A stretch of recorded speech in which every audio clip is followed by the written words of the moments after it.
दौसा स्थित भारतीय कृषि अनुसंधान संस्थान में प्रधानमंत्री मोदी करेंगे एग्री स्टार्टअप कॉन्क्लेव व किसान सम्मेलन का उद्घाटन। 2 दिवसीय कार्यक्रम का विषय कृषि का बदलता स्वरूप और तकनीक। कमोडिटी वायदा कारोबार के प्रति जागरूकता फैलाने के लिए एनसीडीएक्स ने शुरू किया हफ्ते भर का अभियान।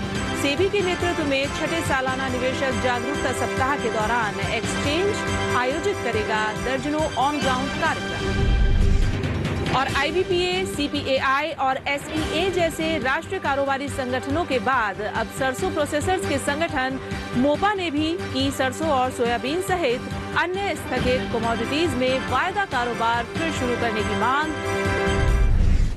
नमस्कार, मैं हूं चेतना त्यागी। हमेशा की तरह आज एक बार फिर हाजिर हूं आपका पसंदीदा शो मंडी.com लेकर।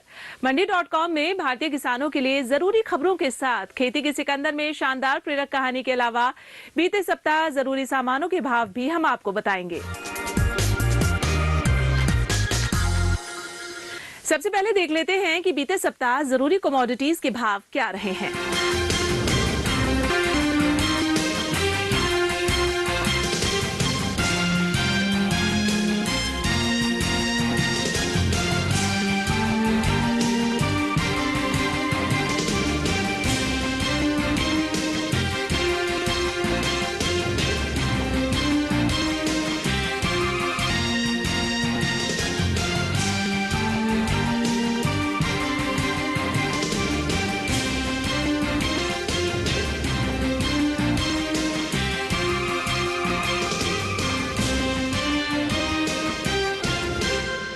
और अब एक नजर बीते सप्ताह खेती किसानी की बड़ी खबरों पर।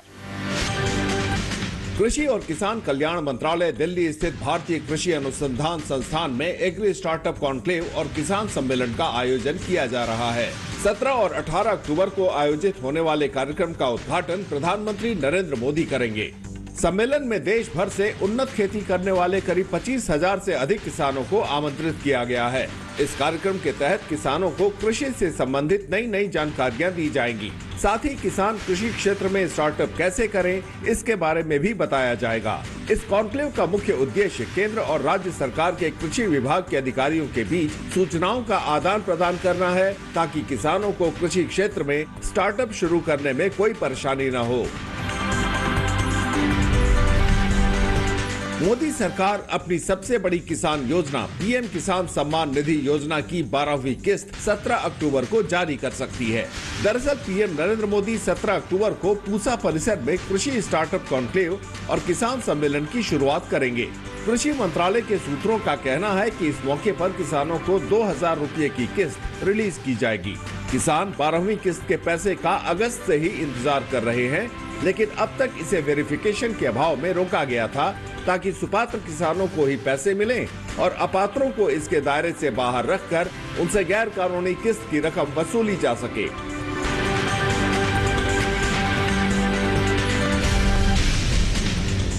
दिल्ली और एनसीआर में बढ़ते प्रदूषण के लिए हर साल जिम्मेदार ठहराए जाने वाले किसानों में अब बदलाव हो रहा है। ये जागरूकता का ही असर है कि इस बार पंजाब, हरियाणा और पश्चिमी उत्तर प्रदेश में खेतों में पराली जलाने के मामले कम सामने आ रहे हैं। आंकड़ों के मुताबिक पिछले साल के मुकाबले अब तक सिर्फ 1/3 केस सामने आए हैं। दरअसल पिछले साल इस समय तक 250 से अधिक स्थानों पर पराली जलाई गई थी, लेकिन इस साल प्रदेश में कुल 80 स्थानों पर ही पराली जलाने की रिपोर्ट सामने आई है। कृषि विभाग के अधिकारी इसे सकारात्मक संकेत बता रहे हैं। मोपा यानी mustard oil producer association of India ने केंद्रीय वित्त मंत्री से मुलाकात कर खाद्य तेलों और तिलहन पर लागू स्टॉक सीमा हटाने और तिलहन के वायदा बाजार को फिर से शुरू करने की मांग की है। केंद्रीय वित्त मंत्री निर्मला सीतारमण से मुलाकात करने पहुंचे मोपा के प्रतिनिधिमंडल ने कहा कि खाद्य तेल की कीमत 4 महीने में 40 से 45% घटकर कोरोना महामारी के पहले स्तर पर पहुंच गई है। उपभोक्ताओं को अब सस्ते भाव पर खाद्य तेल उपलब्ध हो रहा है, इसलिए स्टॉक लिमिट हटाई जानी चाहिए। ट्रेड से जुड़े विशेषज्ञों का भी कहना है कि यदि इस दिशा में समय रहते उचित कदम नहीं उठाए गए तो तिलहन की पैदावार में कमी की आशंका हो सकती है और इसका सीधा लाभ विदेशी बाजारों को मिलेगा। केंद्रीय कृषि एवं किसान कल्याण मंत्री नरेंद्र सिंह तोमर ने associated chamber of commerce and industry of India यानी एसोचैम द्वारा आयोजित राष्ट्रीय सम्मेलन को संबोधित किया। इस दौरान उन्होंने कहा कि कृषि हमारे देश की रीढ़ है और हमारी ग्रामीण अर्थव्यवस्था एवं कृषि की अर्थव्यवस्था में इतनी ताकत है कि प्रतिकूल परिस्थितियों में भी देश आसानी से पार कर सकता है। कृषि उत्पादकता बढ़ाने के लिए उन्नत बीज और कृषि सामग्री एकीकरण विषय पर आयोजित वर्चुअल राष्ट्रीय सम्मेलन में कृषि एवं किसान कल्याण मंत्री ने कहा कि कृषि उन्नत खेती में बदले, कृषि में टेक्नोलॉजी का प्रयोग हो व इसकी निरंतरता बनी रहे, इस दिशा में काम करने की जरूरत है।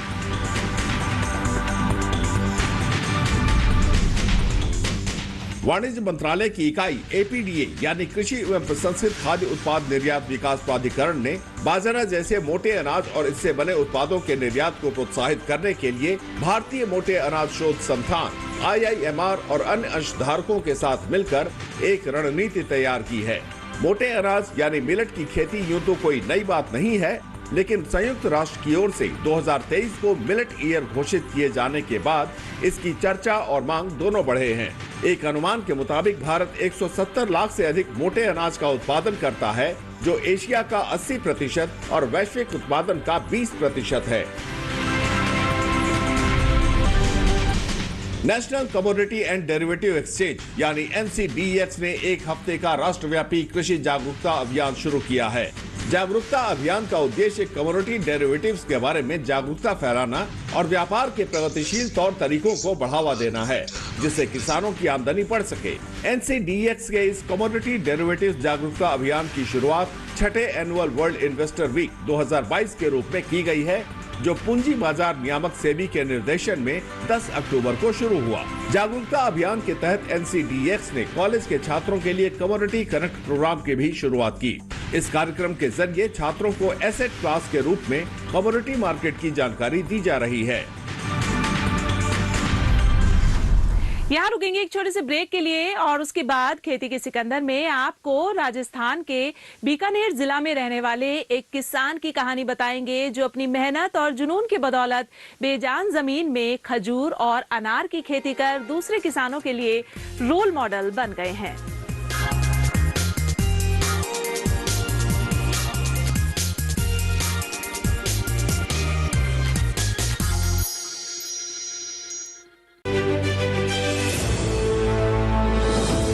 खुशहाल होंगे खेत, पशु भी रहेंगे स्वस्थ, सरकारी स्कीम का होगा लाभ, जब एक्सपर्ट्स का मिलेगा साथ, किसानों के सवाल, विशेषज्ञों के जवाब, अब सिर्फ एक फोन कॉल पर। देखिए अपना खास प्रोग्राम। हमारे टोल फ्री नंबर हैं 1800-113060, 1800-113061। हेलो किसान, सोमवार से शुक्रवार शाम 6 बजे सिर्फ दूरदर्शन किसान पर।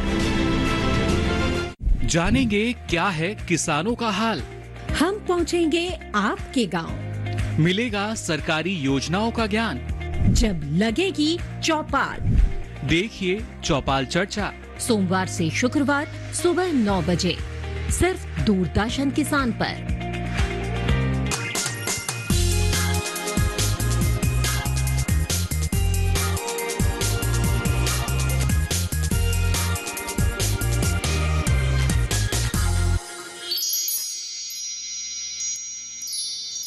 एक बार फिर से स्वागत है आप सभी का मंडी.com में। वक्त है हमारी खास पेशकश खेती के सिकंदर का। खेती के सिकंदर में आज हम एक ऐसे किसान की कहानी दिखा रहे हैं जिन्होंने अपने दम पर एक मिसाल पेश की है और लोगों को ये बताया है कि सफलता के नए कीर्तिमान कैसे स्थापित किए जाते हैं। देखिए मंडी.com की एक खास रिपोर्ट।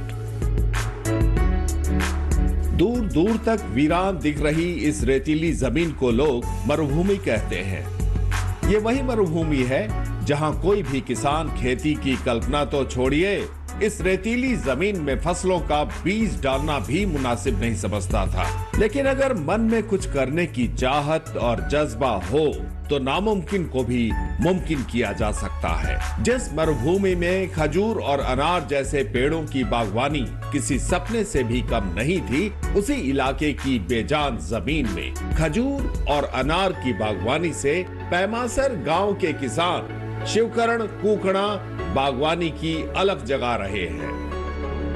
अभी मैं अनार और खजूर की खेती है वो तो मेरे चल रही है। पहले जैसे हम परंपरागत खेती करते थे पिताजी, और उसके बाद में मैं भी उस खेती में लग गया, लेकिन उसमें कोई ज़्यादा फ़ायदा मुनाफे वाली बात नहीं थी। इतनी मेहनत होने के बावजूद भी तो मेरे को कुछ अलग करना था। हौसले बुलंद कर रास्तों पर चल दे, तुझे तेरा मुकाम मिल जाएगा। बढ़कर अकेला तू पहल कर, देखकर तुझको काफिला बन जाएगा। ये पंक्तियां बीकानेर जिला के पैमासर गांव के रहने वाले प्रगतिशील किसान शिवकरण कुकना पर सटीक बैठती हैं। दरअसल जब शिवकरण ने पारंपरिक खेती छोड़कर बागवानी का रुख किया तो उनकी किस्मत बदल गई। शुरुआती दौर में गांव के लोग मजाक भी उड़ाते थे, लेकिन अब इनकी तकनीक को सिर्फ उनका गांव नहीं बल्कि पूरा इलाका अपना रहा है। बीकानेर जिले के अंदर सबसे पहले मैं ही एक ऐसा किसान हूं जो अनार की बागवानी हमने शुरू की। उस समय हमारे बहुत बड़ी परेशानियां सामने आई थी, जैसे क्योंकि यहाँ पे अनार की कोई खेती नहीं थी। तो फिर धीरे धीरे मैंने कृषि विभाग, उद्यान विभाग, कृषि विश्वविद्यालय से ट्रेनिंगें ली। उसके बाद में जो बाड़मेर साइड में या गुजरात में अनार की खेती करते हैं वहाँ जाके हमने इसके बारे में जानकारी ली। तो वहाँ जाके कुछ हमने सीखा। उसके बाद में यहाँ आके हमने खेती स्टार्ट करने का सोचा। बीकानेर के थार इलाके में जहाँ पानी की बूंद बूंद के लिए लोगों को तरसना पड़ता हो, वहाँ की मिट्टी में लहलहाते ये अनार के बागीचे प्रगतिशील किसान शिवकरण कुकड़ा की सफलता की कहानी बयां कर रहे हैं। कुकड़ा पारंपरिक खेती छोड़कर दूसरे किसानों को भी राह दिखा रहे हैं और अपने बागीचे में भी बूंद बूंद सिंचाई का इस्तेमाल कर अपनी किस्मत की इबारत खुद लिख रहे हैं। देखो, सबसे पहले मैं बताना चाहूँ मेरे अंदर जुनून था, क्योंकि मेरे ये जुनून था कि मेरे को यहाँ बागवानी करनी है। सबसे पहला काम था कि मैंने रिस्क लिया इस चीज़ का कि मेरे को खेती करना है, क्या होगा वो बाद में देखेंगे। तो फिर मैंने जैसे दूसरे किसानों के वहाँ बाड़मेर साइड में वहाँ देखा, वहाँ पानी भी खारा था, टेम्परेचर भी यहाँ जैसा है, तो वो कर सकते हैं तो यहाँ क्यों नहीं कर सकते। तो इसलिए मैंने ये सोच के और इस बागवानी के अंदर कदम रखा। प्रगतिशील किसान शिवकरण कुकड़ा ने स्थानीय कृषि वैज्ञानिकों की सलाह पर सरकार की योजना का लाभ उठाते हुए अपने 4 हेक्टेयर जमीन पर अनार और 4 हेक्टेयर जमीन पर खजूर का बागीचा लगाया। रेगिस्तान में शिवकरण का प्रयोग सफल रहा। पहले पारंपरिक खेती से जहां कुछ 1000 की कमाई होती थी, वहीं अब इस बागीचे से कुकड़ा को पारंपरिक खेती के मुकाबले 2 गुना नहीं बल्कि 4 गुना आमदनी होने लगी है। मेरे को ड्रिप पे भी अनुदान मिला, पौधों पे भी मिला। अनुदान उस समय था, लेकिन सबसे बड़ी चीज़ थी कि यहाँ उस समय ये ज़्यादा नहीं था कि फर्टिगेशन कैसे दें या दूसरी चीज़ में, तो उसमें कोई ऐसा अनुदान नहीं था। तो अनार में धीरे धीरे जब हमने इसमें करने का सोचा तो थोड़ा सा फर्टिगेशन में उसमें अनुदान नहीं था, तो वो थोड़ी सी हमारे सामने समस्या आई। शिवकरण कुकड़ा ने करीब 5 साल पहले एक सरकारी पहल पर इस रेतीली जमीन पर खजूर के 200 पौधे लगाए और लगातार 3 साल तक कड़ी मेहनत करते रहे, जिसका नतीजा रहा कि 4 साल बाद खजूर के पेड़ों में पहली फसल आ गई और हर पेड़ से 50 किलो से ज्यादा खजूर के फल मिले। इसके बाद स्थानीय कृषि विभाग के सहयोग से पानी की एक एक बूंद को तरसने वाले पूरे पश्चिमी राजस्थान में अब ज्यादातर किसान अनार और खजूर के बागीचे लगा रहे हैं। राजस्थान के अंदर ऐसा क्लाइमेट हो गया, अब धीरे धीरे राजस्थान में आप देख लो, इधर का पश्चिमी राजस्थान के हर डिस्ट्रिक्ट में अनार की खेती हो रही है। पहले इतनी जानकारी नहीं थी, जानकारी के अभाव में कुछ लोगों ने लगाया भी था, वो कुछ सक्सेस भी नहीं हुए, लेकिन अब धीरे धीरे जानकारी भी बढ़ रही है। कृषि विभाग है जो उद्यान विभाग, वो ट्रेनिंगें भी बार बार लगातार देते जा रहे हैं कृषि विशेषज्ञों द्वारा, या अनार का जो इनका सोलापुर के अनुसंधान केंद्र है वहाँ के साइंटिस्ट भी इधर आते हैं। और कुछ क्लाइमेट के अकॉर्डिंग वो इस चीज में जानकारी देते रहते हैं लगातार। रेगिस्तान की जलवायु शुष्क होती है, जो खजूर और अनार के फल के संपूर्ण विकास के लिए जरूरी है। लंबे समय तक बादल छाया रहना या हल्की बूंदाबांदी खजूर के फसल को नुकसान पहुंचाती है। खजूर के फूल निकलने से लेकर फल के पकने के बीच की अवधि का औसत तापमान 40 से 45 डिग्री सेल्सियस से अधिक नहीं होना चाहिए। वहीं अनार के फलों के विकास और पकने के समय भी गर्म एवं शुष्क जलवायु की आवश्यकता होती है।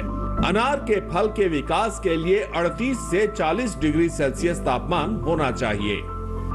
खजूर के अंदर मैं बात करूं तो फरवरी के अंदर इसमें फ्लोरिंग आना शुरू होता है, जो जून जुलाई के अंदर हार्वेस्टिंग होता है। और अनार के अंदर हम अभी जैसे ये जुलाई अगस्त के अंदर इथराइल लगा के हम फ्लोरिंग लेते हैं, जो फरवरी मार्च के अंदर हार्वेस्टिंग होती है, तो उस समय हम इसको मार्केट में सेल करते हैं। जहां अधिकतर भारतीय किसान अच्छी फसल के लिए अच्छी बारिश की दुआएं मांगते हैं, वहीं शिवकरण का कहना है कि बारिश जितनी कम होगी अनार और खजूर की फसल उतनी अच्छी होगी। दरअसल खजूर के पेड़ों पर फरवरी मार्च में फूल आते हैं और मानसून के समय फल आ जाते हैं। अगर बारिश देरी से हुई तो खजूर के लिए फायदेमंद है। नमी नहीं होने से फल खराब नहीं होते और पेड़ पर ही पूरी तरह पक जाते हैं। अन्यथा बारिश के बाद पीले रंग के कच्चे फलों को तोड़कर अलग से पकाना पड़ता है।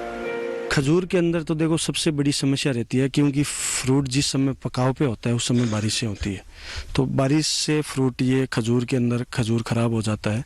तो सबसे बड़ी समस्या तो खजूर के अंदर है खास तौर पे। अनार में तो फिर भी इतनी दिक्कत नहीं है।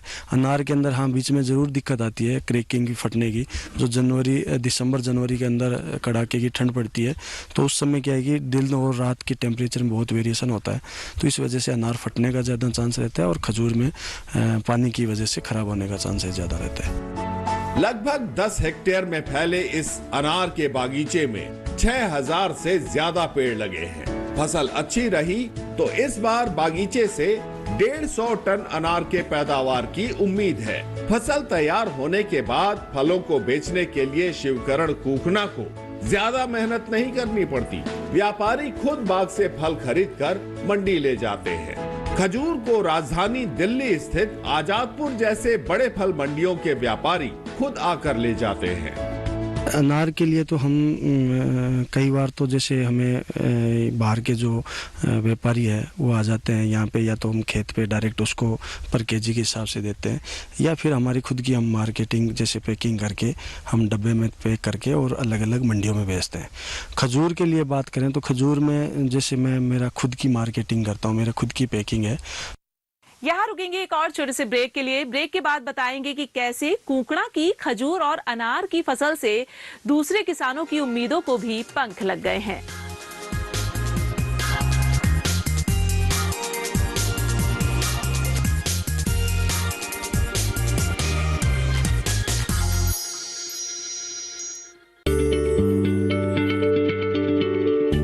क्या आप किसी बीमारी से परेशान हैं? चाहते हैं डॉक्टर की सलाह? तो हम हैं आपके साथ, बताएंगे आपको जीने की राह। समस्याएं आपकी, समाधान देश के मशहूर विशेषज्ञों के। घर बैठे बात करें देश के जाने माने डॉक्टरों से। हमारे लाइव प्रोग्राम स्वस्थ किसान में हर शनिवार शाम 6 बजे से 7 बजे तक।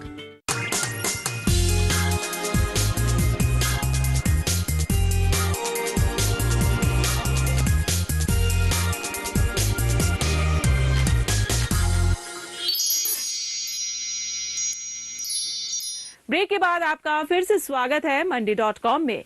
ब्रेक में जाने से पहले हमने आपको खेती के सिकंदर में दिखाया कि किस तरह शिवकरण कूकड़ा अपनी लगन, मेहनत और जुनून के बदौलत उन्नतशील किसान के रूप में अपनी पहचान बनाई है। अब आइए आगे आपको दिखाते हैं शिवकरण कूकड़ा अपने बाग में उपजे खजूर से छुआरा कैसे बनाते हैं। पारंपरिक खेती से अलग हटकर अनार और खजूर जैसी फसलों की बागवानी कर शिवकरण कूकड़ा ने साबित कर दिया है कि नवाचारों को अपनाकर खेती में काफी कुछ नया किया जा सकता है। पहले पारंपरिक खेती से जहां कुछ 1,000 की कमाई होती थी, वहीं इस बागीचे से कुकड़ा हर साल 40 से 50 लाख रुपए कमा रहे हैं। दोनों खेती से हम मेरे को करीबन लगभग 40-50 लाख रुपए नेट प्रॉफिट बच जाता है। इस खेती के अंदर मैं हूँ, पापा जी है, अब छोटा भाई है, वो भी पढ़ाई कर रहा है। खास तौर पे मैं और पापा जी इस पूरे फार्म को देखते हैं। अभी 30-35 आदमी हैं जो इस पूरे बाग में मेरे काम करते हैं सारे। मरुभूमि में जहां लोगों का जीवन यापन मुश्किल होता है, उसी जमीन से अगर प्रति हेक्टेयर 8 से 10 लाख रुपए की कमाई होने लगे तो कौन ऐसी बागवानी को अपनाना नहीं चाहेगा। इस समय शिवकरण कूकना के बागीचे में बने प्रोसेसिंग यूनिट में खजूर से छुहाड़े बन रहे हैं, जिसे देखकर आप अंदाजा लगा सकते हैं कि इस रेतीली जमीन की बदौलत लखपति नहीं करोड़पति बना जा सकता है। मेरे जैसे यहाँ खजूर के पौधे लगे हुए हैं फार्म पे, तो क्या है कि खजूर जब पकता है उस समय बारिश यहाँ पे होती है, तो हर साल क्या है कि कुछ माल ख़राब हो जाता है। तो कुछ वैरायटी ऐसी है जैसे फ्रेश फ्रूट वाला तो हम बेच देते हैं, जैसे छुआरा की वैरायटी है तो वो मार्केट में जल्दी से नहीं बिकती है, इसलिए क्या है कि हर साल वो ख़राब होता है। तो इस हिसाब से हमें इस यूनिट की ज़रूरत पड़ी, डिहाइड्रेटर की। तो आप ये देख रहे हो डिहाइड्रेटर लगा हुआ है। तभी हम क्या कर रहे हैं कि जैसे ही माल बारिश के टाइम ख़राब होने की स्थिति में होता है तो हम उसको उतार के और एक साथ इसमें हम डिहाइड्रेट करते हैं, जिससे हम छुआरा बना लेते हैं। इसमें दो राय नहीं कि अपनी लगन, मेहनत और जुनून के साथ साथ आधुनिक साधनों का इस्तेमाल कर शिवकरण ने प्रगतिशील किसान के रूप में अपनी पहचान बनाई है। शिवकरण कूकड़ा के अलावा अब बीकानेर जिले के कई किसानों की किस्मत अनार और खजूर की बागवानी से चमक रही है। किसान भाइयों से यही कहना चाहूँगा कि खेती को अगर अपन बिजनेस समझ के और बिजनेस तरीके से अगर अपन करते हैं तो खेती जैसा प्रॉफिट कहीं नहीं है। आज की तारीख में हर चीज़ में उतार चढ़ाव आता है, लेकिन खेती एक ऐसी चीज़ है जिसमें कोई उतार चढ़ाव नहीं। खुद के मालिक हैं, खुद की मेहनत है, खुद करने वाले हैं और खुद कमाने वाले हैं, खुद की रेट है। तो किसान भाई से ये कहना चाहूँगा ज़्यादा से ज़्यादा परंपरागत खेती छोड़ के बागवानी या नई टेक्नोलॉजी जिस एरिया में, जिस एरिया के अंदर जो फसल होती है, बागवानी हो चाहे वेजिटेबल हो, उस पर ध्यान दे के उसमें काम करना चाहिए, तो उसको में 100% सफलता मिलेगी। देश के एक बड़े हिस्से में खेती करना आसान नहीं। ऐसे में इन क्षेत्रों में खजूर और अनार की बागवानी कर किसान न केवल इनकी मांग पूरी कर सकते हैं, बल्कि इससे होने वाली आमदनी से अपनी आर्थिक हालत भी सुधार सकते हैं। राजस्थान के बीकानेर से मंडी.com के लिए अनिल वत्स के साथ किशन भारद्वाज। मंडी.com में आज बस इतना ही। अगले सप्ताह मैं फिर आऊंगी किसानों को प्रेरणा देने वाली सफलता की एक कहानी और दूसरी जरूरी खबरें लेकर। तब तक के लिए नमस्कार। आप देखते रहिए दूरदर्शन किसान। आपकी राय हमारे लिए बहुत महत्वपूर्ण है। आप हमारे टोल फ्री नंबर पर कॉल कर सकते हैं और अपनी राय दे सकते हैं। साथ ही आप ईमेल के जरिए भी हमें अपनी राय दे सकते हैं। हमारा ईमेल पता है ncdexmandi@gmail.com।